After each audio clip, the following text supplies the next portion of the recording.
नमस्कार, स्वागत है आपका हमारी कहानी में। मंडप में दूल्हे और दुल्हन अपने नियत जगह पर बैठे हुए थे और पंडित जी शादी की तमाम रीति रिवाजों को पूरी करवा रहे थे। दूल्हे का फेस तो नॉर्मल था, पर दुल्हन के चेहरे पर ना तो खुशी थी और ना ही उमंग। शादी के रीति रिवाजों के बीच दूल्हे का चेहरा अनायास ही उसकी तरफ चला जाता है, पर दुल्हन तो मानो वहाँ होकर भी नहीं थी। भव्य मन से हर रीति रिवाज को पूरे किए जा रही थी। एक के बाद एक रस्म होते गए। फेरों के बाद जैसे ही सिंदूर दान का पल आया, उसने एक नज़र उठाकर दूल्हे की तरफ देखा। दूल्हे की भी नज़र उससे टकरा गई। एक पल को मानो सब थम सा गया। लड़की को देखकर ऐसा लगा रहा था मानो मौका मिले तो वह वहाँ से भाग जाए। तभी उसकी नज़र अपने पेरेंट्स पर गई और उन्हें देखकर उसकी आंखें नम सी हो गईं। उसने अपनी पलकें हौले से झपकाईं और इसी बीच सिंदूर दान और बाकी की रस्में भी पूरी हो गईं। अब पंडित जी ने दोनों को परिवारजनों से आशीर्वाद लेने के लिए कहा। दुल्हन अपनी मम्मी से गले लग के सिसकने लगी। इधर दूर खड़ी उसकी सहेली रश्मि ने वहीं अपने बगल में खड़ी प्रतिभा से कहा, किस्मत भी कितना अजीब खेल खेलती है ना। कल तक जो मीनल अपनी शादी को लेकर इतनी एक्साइटेड थी, वही आज मुंह लटका कर बस नाम भर के लिए सारी रीति रिवाजों को पूरा कर रही है, जबकि सब जानते हैं कि उसने कितने प्यार से अपने हाथ में मेहंदी से नाम लिखवाया था। पर किस्मत पर शायद उसे आभास नहीं था कि मीनल जस्ट उसी समय उसके पीछे खड़ी थी और उसने उसकी सारी बातें सुन ली थीं। मीनल की विदाई का वक्त करीब आ चुका था और आखिरकार देखते ही देखते मीनल की विदाई भी हो गई। मीनल की मम्मी की आंखें नम थीं। अचानक ही वे पीछे मुड़ीं तो उन्हें मीनल के पापा मिस्टर अमरेंद्र वर्मा अपने पीछे खड़े दिखे। वे झट से उनके सीने से लग गईं। वह देख अमरेंद्र जी ने उन्हें ढाढ़स बांधते हुए कहा, चिंता मत करो, मुझे यकीन है कि विक्रम हमारी बेटी का अच्छे से ख्याल रखेंगे। ये सुनकर वे चिंता मुक्त तो थीं, पर साथ ही वे ये भी कैसे भूल सकती थीं कि आखिर इन 2 दिनों में मीनल पर क्या बीती है। इधर मीनल और विक्रम की गाड़ी देवघर की ओर जा रही थी। पूरे गाड़ी में शांति छाई हुई थी। विक्रम नजरें चुराकर मीनल को देख रहा था, पर मीनल वह तो जैसे खुद में ही गुम थी।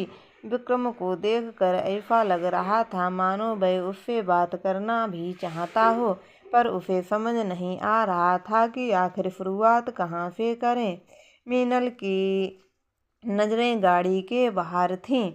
आज पूर्णिमा की रात थी। आसमां का चांद वाकई खूबसूरत सा दिख रहा था।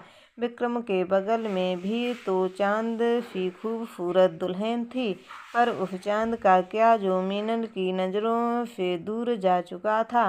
मीनल की नज़रों का पीछा करते हुए विक्रम की आंखें भी चांद को निहार रही थीं, जब अचानक ही मीनल के कानों में गाने की एक धुन सुनाई दी और सहसा ही उसकी नज़रें अपने हाथ में लगी मेहंदी पर ठहर सी गईं और कुछ बूंद आंसू उसकी हथेली पर गिर पड़े। विक्रम की नज़रें भी मीनल की तरफ ही चली गईं और उसने हिम्मत करते हुए कहा, आप ठीक हैं। ये सुनकर मीनल को तो ना जाने क्या सूझा। वह झट से विक्रम के गले लग गई। एक पल को विक्रम हक्का बक्का सा रह गया। उसने तो इसकी उम्मीद ही नहीं की थी।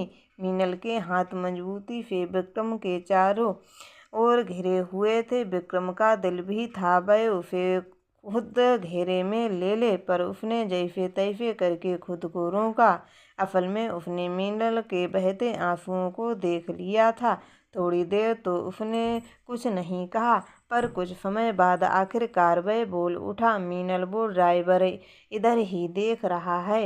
ये सुनकर उसकी दंतरा टूट गई और वह झट से विक्रम से दूर हट गई। एक पल को कभी उसकी नज़र ड्राइवर पर जाती तो कभी विक्रम पर। अब उसने अपनी आंखें मींच ली थीं और एक साइड होकर दोबारा से बाहर देखने लगी। बीच बीच में चोरी से विक्रम को भी एक नज़र देख लेती। विक्रम भी शायद उसकी ये हरकत देख रहा था, पर वह अनजान होने का पूरी तरह से कोशिश कर रहा था। तभी अचानक ही ड्राइवर ने गाड़ी रोकी। गाड़ी की आवाज़ सुनकर जैसे ही एक लड़की घर से बाहर निकली, वह विक्रम और उसके साथ किसी लड़की को शादी के जोड़े में देखकर आश्चर्यचकित सी रह गई। रिया जैसे ही घर से बाहर निकली, सामने अपने बड़े भाई विक्रम को किसी लड़की के साथ देख पूरी तरह से आश्चर्यचकित सी रह गई। वह हक्का बक्का होकर मीनल को देख ही रही थी कि विक्रम ने उसके कान के पास आते हुए कहा, पहले दिन ही अपनी भाभी को नज़र लगा देने का विचार है क्या? भाभी ये सुनकर कभी वह विक्रम को देखती तो कभी मीनल को।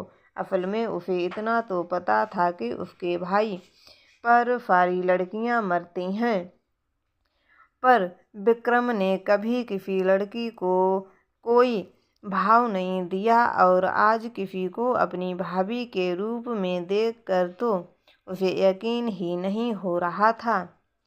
इतने में ही उसके चाचा और चाची, जिनकी कोई संतान न होने के कारण उन लोगों के साथ ही रहते थे, घर से बाहर आ गए। वे भी विक्रम को दूल्हे के कपड़े में देखकर हैरान से रह गए थे, पर विक्रम की चाची करुणा जी ने विवेक से काम लेते हुए पहले मीनल और विक्रम के गृह प्रवेश को कहा। वे अंदर से चावल से भरे एक कलश को लेकर आईं और उसे मुख्य द्वार के पास रखा। फिर मीनल ने उसे अपने पैर से ठोकर मारकर घर के अंदर प्रवेश किया। असल में शादी जैसी कोई भी तैयारी इस घर में नहीं की गई थी, क्योंकि विक्रम तो बस एक शादी समारोह में शरीक होने गया था और अचानक से मीनल को देखकर आश्चर्यचकित थे, तो मीनल भी इस परिवेश में असहज सा महसूस कर रही थी। करुणा जी ने अपने स्तर से जितना हो सका नई दुल्हन के प्रवेश पर मीनल से उतने रीति रिवाज पूरे करवाए। बेशक मीनल के सपनों का आशियाना टूटा था, पर वह भी इतने मिलनसार परिवार को देखकर हर रस्म बखूबी से करती गई। इधर रिया नजरें बचा बचा कर विक्रम को घूरे जा रही थी, तो वहीं विक्रम भी सोचने पर मजबूर हो गया। कैप्टन विक्रम राठौर, बेशक तुमने सरहद में कितने भी दुश्मनों के छक्के क्यों ना छुड़ा दिए हों, पर यहाँ तेरी बहन को क्या जवाब देगा जब वह तुझसे पूछेगी ये सब क्यों और कैसे हुआ? वह इन्हीं विचारों में गुम था कि रिया ने उसे कोहनी मारते हुए कहा, चिंता मत कीजिए, अभी तो मूड नहीं है आपको परेशान करने का, वरना बताती आपको।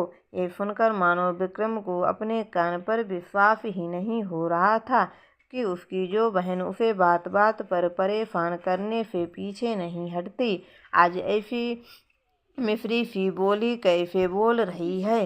पर इस अविश्वसनीय बात पर विश्वास करने की नाकाम कोशिश कर रहा था कि तभी रिया ने कहा, थैंक यू।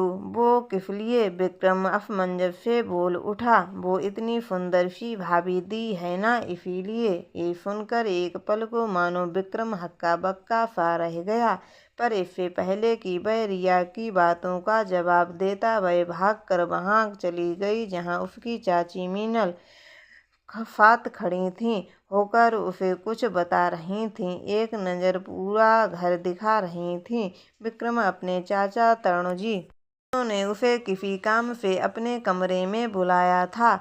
उनसे मिलकर जैसे ही अपने कमरे में पहुंचा कि उसे मीनल घुटने मोड़े लंबा घूंघट निकाले बेड पर मिली हुई दिखी। साथ ही एक बारगी उसकी नज़रें पूरे कमरे का मुआयना करने लगीं। कमरा आम तौर पर वह साफ ही रहता था, पर अभी सारी चीज़ें सलीके से एवं व्यवस्थित रूप से अपनी कमरा को चारों तरफ से मोगरे और गुलाब की पंखुड़ियों की लड़ियों से खूबसूरत तरीके से डेकोरेट किया गया था। पास ही में कुछ आर्टिफिशियल कैंडल्स को बहुत ही खूबसूरत तरीके से जलाया गया था।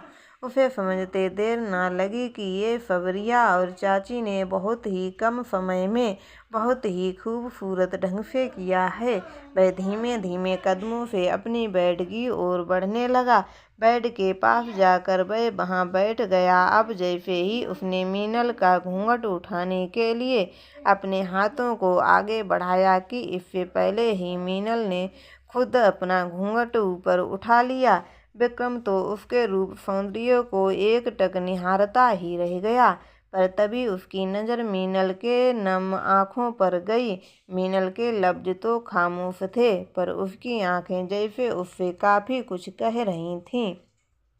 मीनल ने अब कुछ कहना चाहा था कि इतने में विक्रम बोल उठा, मीनल जी चिंता मत कीजिए, जैसे आप अपने घर पर रहती आई हैं वैसे ही यहाँ भी रह लीजिएगा। मैं ना खुद को और इस रिश्ते को कभी पार आप पर थोपने की कोशिश करूँगा, पर हाँ मेरी कोशिश ये ज़रूर होगी कि आपकी आंखें आज के बाद कभी भी नम ना हो, ना ही उसमें कभी आंसुओं का कोई कतरा हो।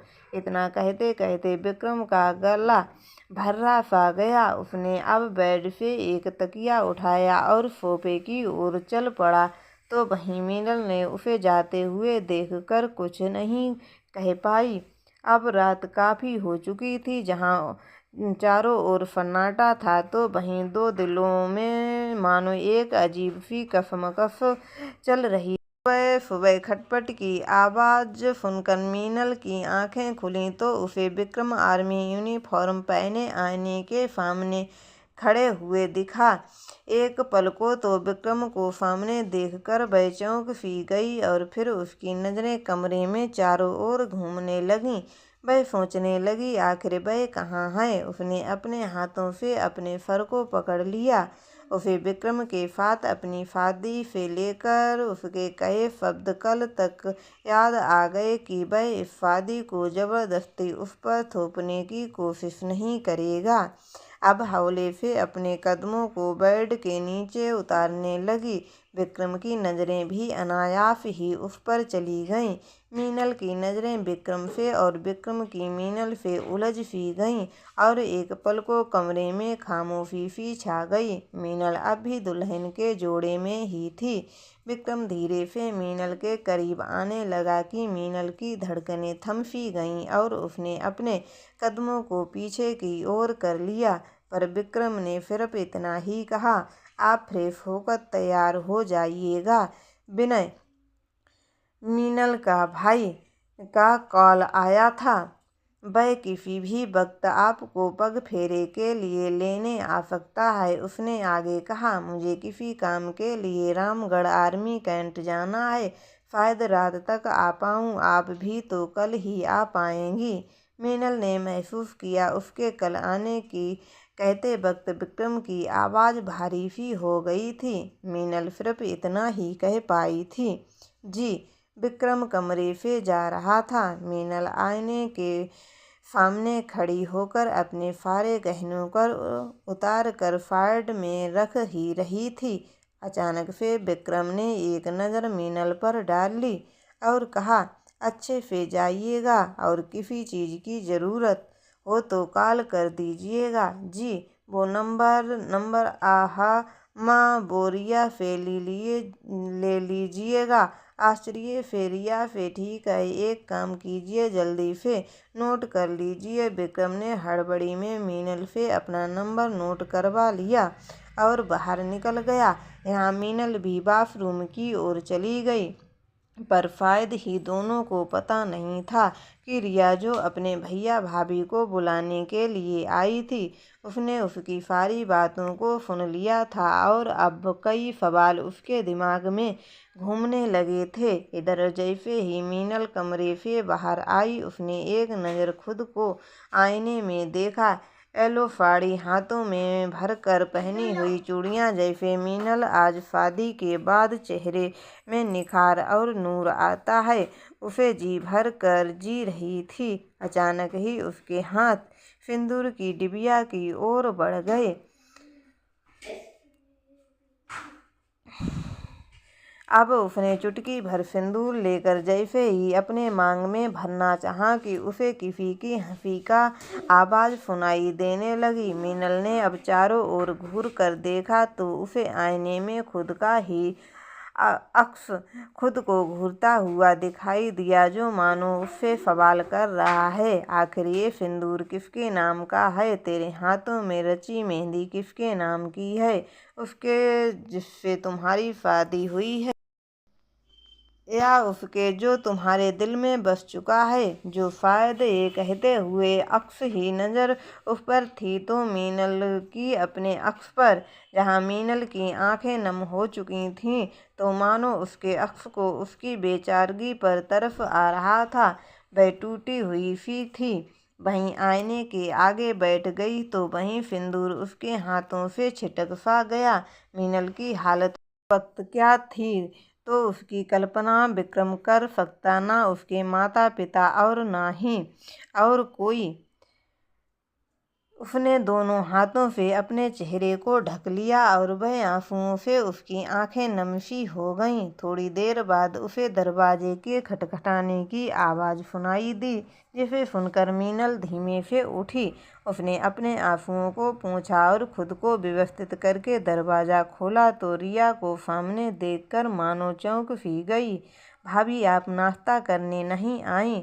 हाँ, वो पता नहीं फ्रेश होने के बाद नींद कैसे आ गई। मीनल ने चेहरा छुपाते हुए बहाना बनाते हुए कहा। भाभी, बेशक भैया ने शादी कर ली है, पर अब भी उनके कमरे में उनकी छोटी बहन का हक है ना? रिया के मजाकिया ढंग से कहने पर मीनल को होश आया कि वो दोनों तो कब से दरवाजे के पास खड़े होकर बातें कर रहे हैं।